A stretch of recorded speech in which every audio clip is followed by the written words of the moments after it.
Déclaration des partis politiques membres de l'appel d'Angonje. Mesdames et messieurs, chers compatriotes, leaders et représentants des partis et mouvements politiques membres de l'appel d'Angonje, fidèles à notre engagement citoyen et à notre volonté de contribuer à écrire une page glorieuse de l'histoire de notre pays, nous avons consenti de répondre à l'appel au patriotisme pour concevoir et adopter une vision consensuelle du développement et de la démocratie pour renforcer les éléments qui fondent notre vivre ensemble encadré par un dispositif institutionnel et juridique qui assure et garantit la justice sociale et l'égalité de tous devant la loi. Voilà les raisons civiques, morales et politiques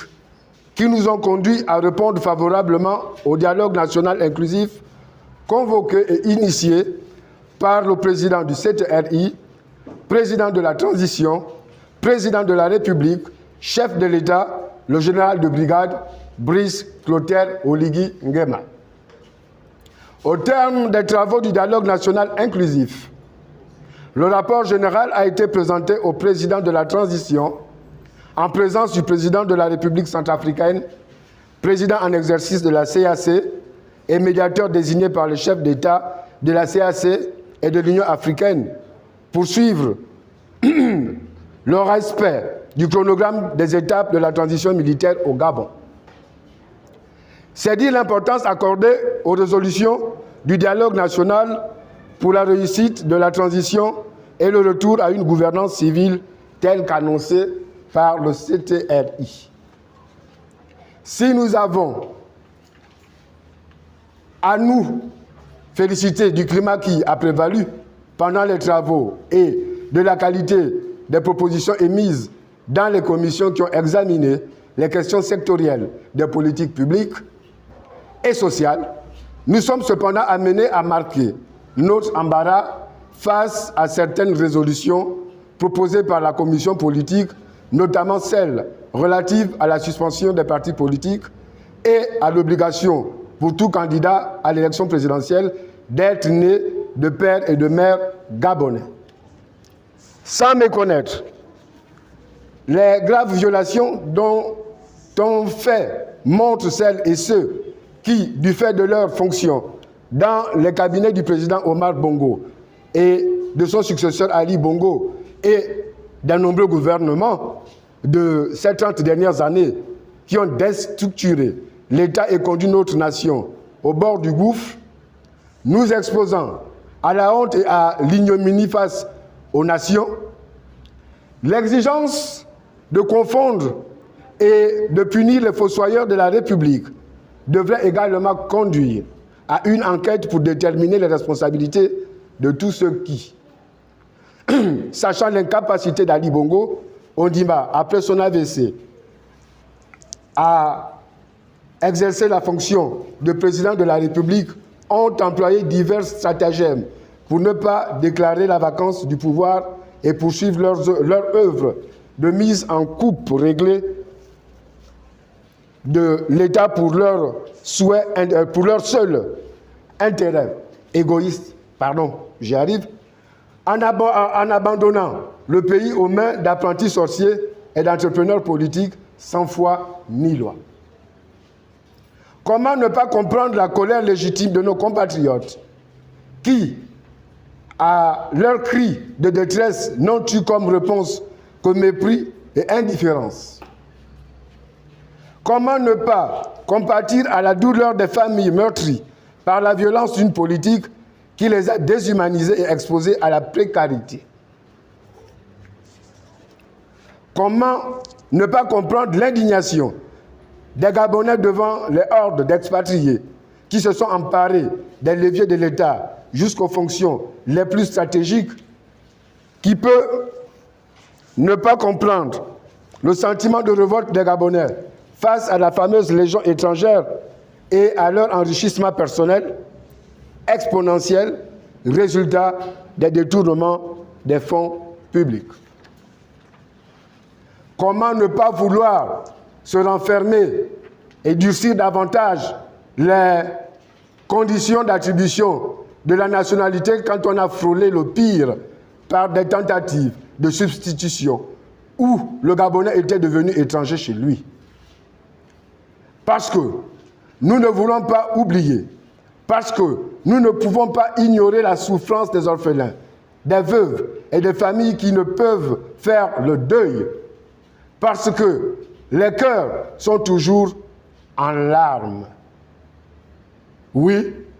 nous devons rendre des comptes et payer le prix de notre forfaiture.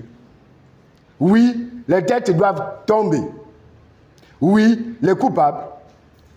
les vrais, doivent se repentir,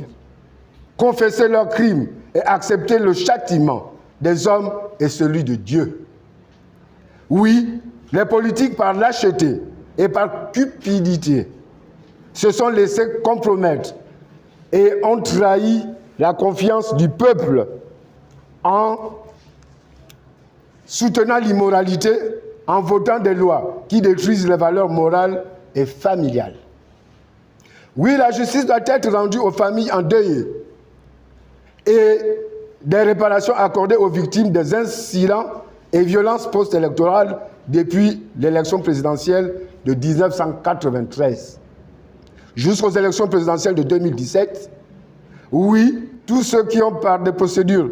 de justice contrefaites, disais-je, contribué à commettre les hold-up électoraux doivent rendre des comptes. Oui, il est clair que les Gabonais ne veulent plus de ces politiques trompeurs et corrompus. Oui, il est évident que nous ne pouvons pas non plus endosser la responsabilité de leur échec. Oui, nous ne voulons pas de cet héritage politique. Oui, il est clair que tout est à refaire. Toutefois, au nom des principes et des valeurs universelles de la République et de la démocratie, nous ne pouvons pas exprimer notre gêne de constater les amalgames et le glissement dangereux vers une sorte de mise à l'index de tous les acteurs politiques. Oui, nous devons tous payer, mais au prorata de nos fautes. Mesdames et messieurs, les recommandations formulées par nos compatriotes à l'encontre des hommes politiques mettent en évidence le profond malaise social et la rupture du lien citoyen. Il nous faut donc nous saisir de cette alerte pour agir et rétablir la confiance entre la classe politique et les citoyens. Les recommandations du dialogue national ne sont pas un passage à la guillotine. Elles nous offrent l'opportunité de nous replonger dans un exercice de fouille mémorielle pour nous poser la seule question qui vaille. Au moment où nous abordons un tournant décisif de la vie de notre pays, que l'histoire retiendra comme ayant été l'acte majeur de la transition, le succès ou l'échec de cette transition repose en grande partie sur la capacité du CTRI à nettoyer les écuries d'Augias. Les coupables, les vrais, sont connus de tout le monde et le général président sait mieux que quiconque quels sont ceux qui doivent se tasser. Un proverbe bien de chez nous dit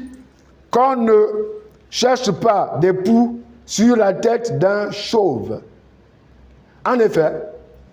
entendre la responsabilité du chaos dans lequel se trouve notre pays à tous les partis politiques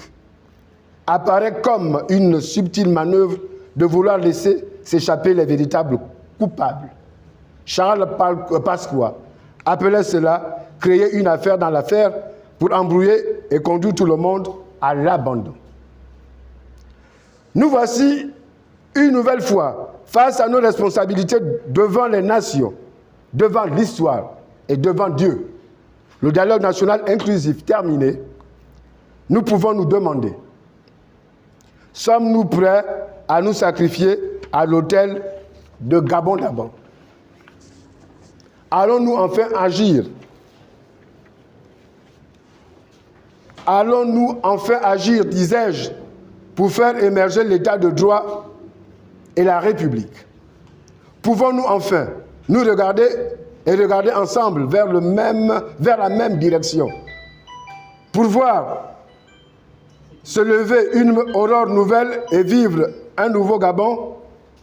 Sommes-nous parvenus à notre essor vers la félicité? Ou alors avons-nous davantage amplifié nos égos et soif de pouvoir, comme cela a souvent été le cas? Mesdames et messieurs, face à toutes ces interrogations, les partis politiques membres de l'appel d'Angojé se joignent à l'ensemble des Gabonaises et des Gabonais pour dire au président du CTRI, le président de la transition, président de la République, chef de l'État, le général de brigade, Brice Clotaire Oligui Nguema, que si la prise de pouvoir a été un acte de courage, les résolutions du dialogue national inclusif doivent constituer l'acte par lequel vous consacrerez à jamais la rupture avec le régime Bongo, PDG et le système mafieux de la France-Afrique. Monsieur le Président du CTRI, Président de la Transition, Président de la République, chef de l'État, à travers les contributions soumises par les citoyens gabonais, vous savez maintenant quelles sont leurs attentes sur le plan de la gouvernance politique, de la gestion des ressources de l'État, de l'application de la loi et de la justice, avec les assises nationales inclusives qui ont été le cadre laboratoire pour établir la concordance entre la volonté populaire et l'armature juridique et institutionnelle du Gabon nouveau, voulu par tous les Gabonais. Vous avez en votre possession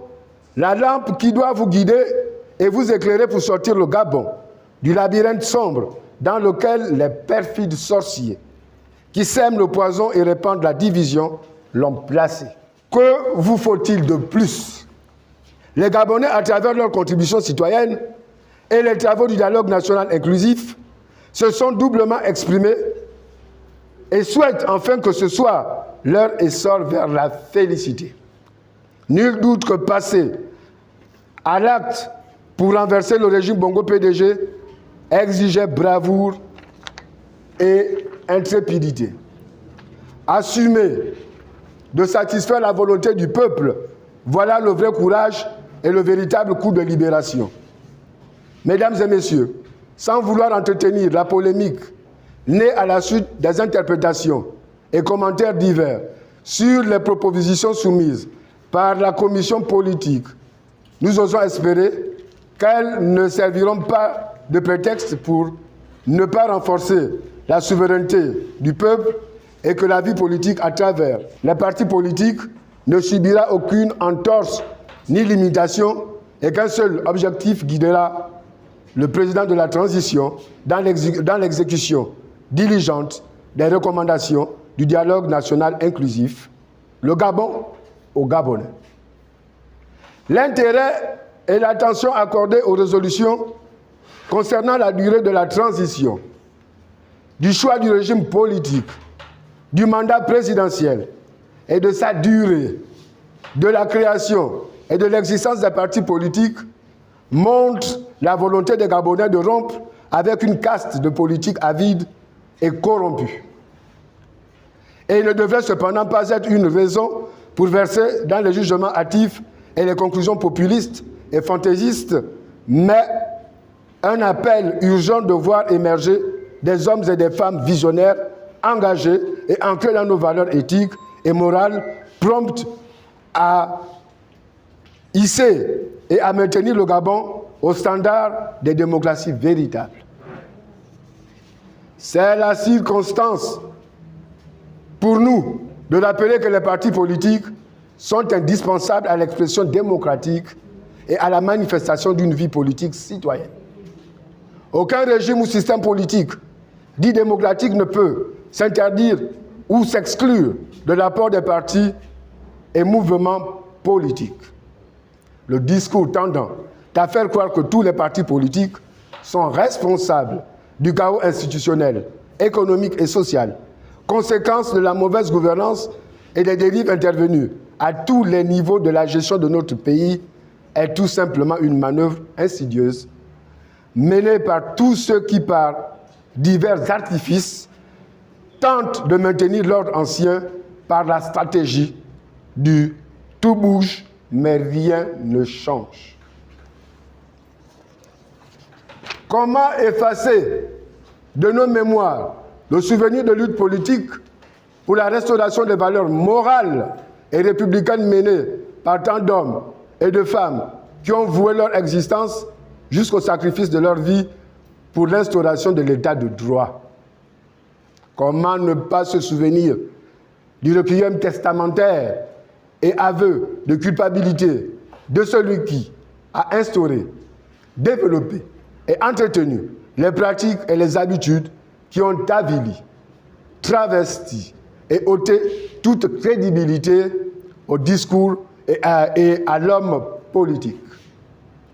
qui, sentant venir sa fin, a dans une confession repentante reconnu que Dieu ne leur a pas donné le droit de faire du Gabon ce qu'ils en ont fait. Cette confession a tout son sens aujourd'hui et devrait être comprise comme une mise en garde solennelle que Dieu ne permettra à personne de faire du Gabon ce qu'il veut au détriment des Gabonais. Mesdames et messieurs, les partis membres de l'appel d'Angondje se positionnent résolument pour que les résolutions du dialogue national inclusif ne soient pas une énième entourloupe, un simple slogan pour distraire et éloigner les Gabonais de leur détermination de maîtriser leur destin national et de s'offrir les moyens de leur volonté de puissance. Les conclusions auxquelles sont parvenus les participants du dialogue national inclusif doivent constituer la matrice du Gabon nouveau, la porte d'entrée de l'histoire glorieuse de notre nation. Aussi, les partis politiques membres de l'appel d'Angondje s'engagent-ils à maintenir et à faire évoluer leur collaboration dynamique tout au long de la période de transition? Les partis membres de l'appel d'Angondje exhortent le président de la transition, le général de brigade, Brice Clotaire Oligui Nguema, à rester fidèle à son discours lors de sa prestation de serment de restaurer les institutions et de revenir à une gouvernance civile à la fin de la période de transition. Les membres de l'appel d'Angondje se constituent en comité de suivi des actes et résolutions du dialogue national inclusif. Les membres de l'appel d'Angondje ne sont pas favorables à un renouvellement du gouvernement de transition. Les membres de l'appel d'Angondje encouragent le président de la transition à poursuivre les politiques publiques de développement initiées pendant la transition, notamment dans le secteur de l'eau et de l'électricité. Les membres de l'appel d'Angondje mettent à profit cette circonstance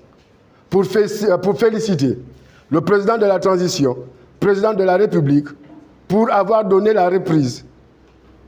des concours dans les grandes écoles et l'avancement de l'âge d'accès à la fonction publique de 35 à 38 ans. Enfin, conscient que les propositions du dialogue national inclusif sont une aide déterminante à la mise en place du prochain cadre institutionnel et une indication des politiques publiques et sociales que notre pays doit impérativement appliquer, les partis membres de l'appel d'Angondje souhaitent que le président de la transition, président de la République, chef de l'État, fidèle à son engagement de maintenir le dialogue avec les forces vives de la nation, accorde des audiences aux différents groupes politiques pour convenir du cadre qui entoure la proposition de suspension des partis politiques, résolument déterminés à assumer notre responsabilité d'acteurs politiques, œuvrant à la construction d'une nouvelle conscience citoyenne, les partis membres de l'appel d'Angondje vont entreprendre une tournée nationale pour procéder à un rendu des résolutions du dialogue national inclusif et à une reprécision du chronogramme des actes et enjeux politiques de la transition. Vu l'importance et la nécessité de former un front républicain contre toute initiative visant à ruiner les aspirations démocratiques du peuple gabonais, les partis politiques membres de la paix d'Angondje appellent au rassemblement pour agir de concert et avancer dans le sens voulu par les Gabonais. Rappelons toutefois et à toute fin utile qu'il ne s'agit que des propositions émises par des compatriotes et qu'il revient au président de la transition, président de la République, chef de l'État et au gouvernement de la transition de convenir de la forme et du fond pour répondre au mieux aux attentes des citoyens gabonais et des acteurs politiques. Gageons de croire en la perspicacité de notre héros national. Nous ne saurons clore ce propos sans adresser nos félicitations à Madame la ministre en charge de l'organisation du dialogue national inclusif ainsi qu'à tous les membres du Bureau national pour leur disponibilité. Mesdames et messieurs, osons croire qu'une aurore nouvelle se lève et que c'est enfin l'essor de tous les Gabonais vers la félicité. Que Dieu bénisse le Gabon. Je vous remercie.